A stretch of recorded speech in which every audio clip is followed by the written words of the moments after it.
Hey guys, welcome back to another episode of Not for Islands Living. Today I'm going to show you how I make my Jamaican Gungo Peas soup. Gungo peas is common around this time of year, and in addition to using it to cook the Jamaican rice and gungo peas, we also enjoy it in a healthy, hearty bowl of soup. Also known as pigeon peas, the dried brown beans are what we use in soup. Here is my version of the Jamaican Gungo soup. To begin, heat 2 tablespoons of cooking oil in a large pot. Add half of a chopped medium onion. If you're using meat for this soup, add your meat now. I am using 1.5 pounds of pork. Season with a teaspoon of black pepper and about 10 pimento berries. My pimento berries are in a grinder. Saute the meat for about 5 minutes, allowing it to brown and seal in all of those natural juices. Add 3 cloves of garlic and 6 cups of water.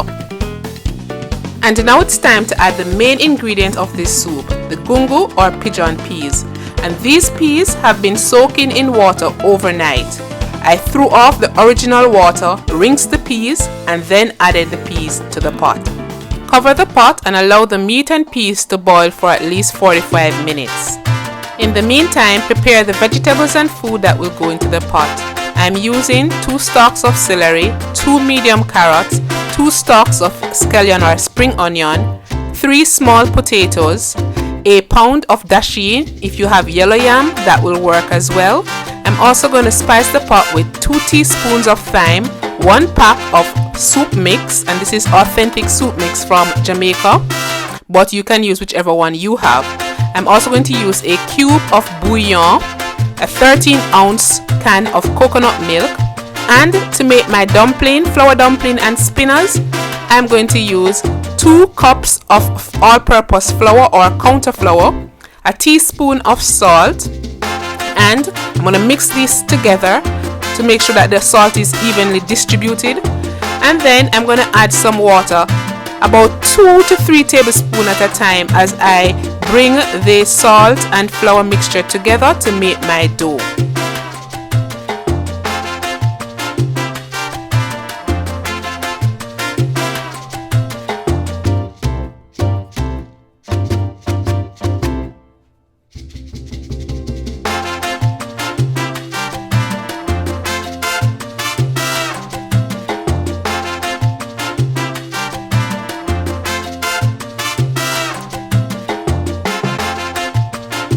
I find that I'm better able to knead my dumpling dough with my hand, and so I'm going to put aside the spoon and I'm going to use my hand to finish kneading this dumpling. I can get a better feel for the consistency so that the dough does not become too soggy or remains too floury. So when I use my hands, I'm able to determine the amount of moisture to flour. I'm going to finish off with my hands and show you how to roll the dumplings as well as how to roll spinners.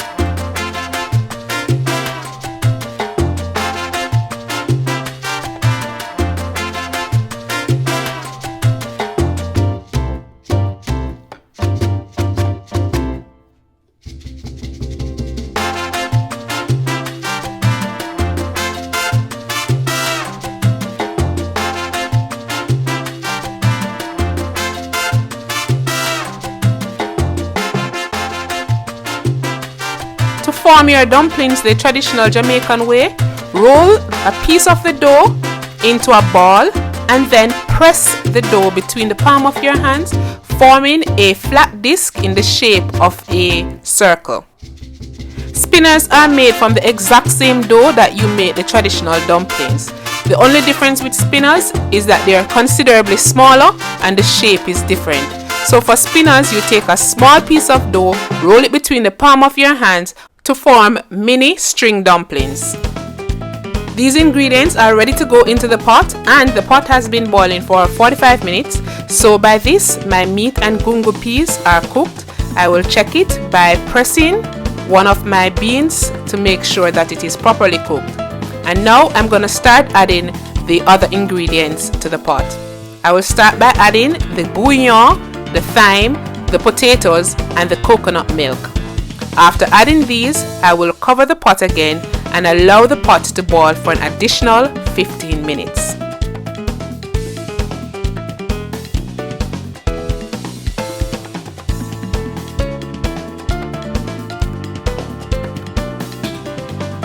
After the 15 minutes, I will add the celery, carrot and escallion.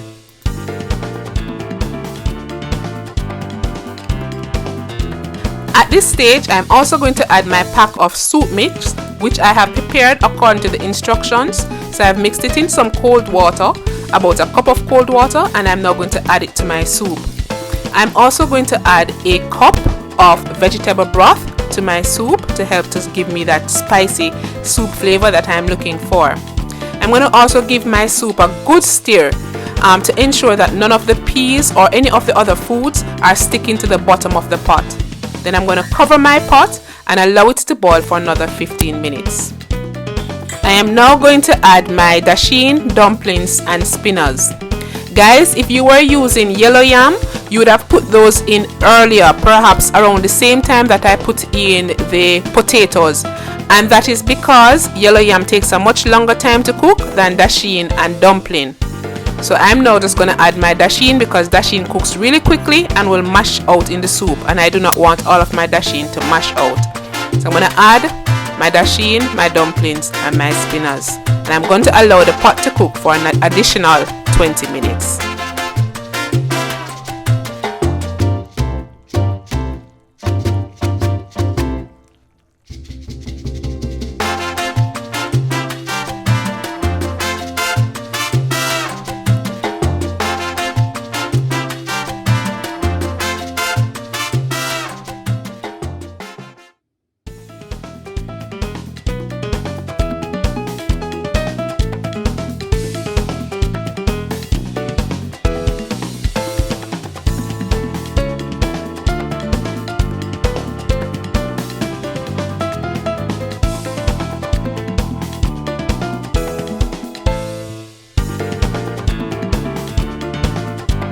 That's it again, guys. Another scrumptious, delicious, hearty and healthy meal right here on Nat 4 Islands Living Burst of Flavor Cooking.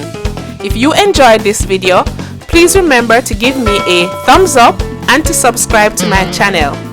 And until next time, walk good.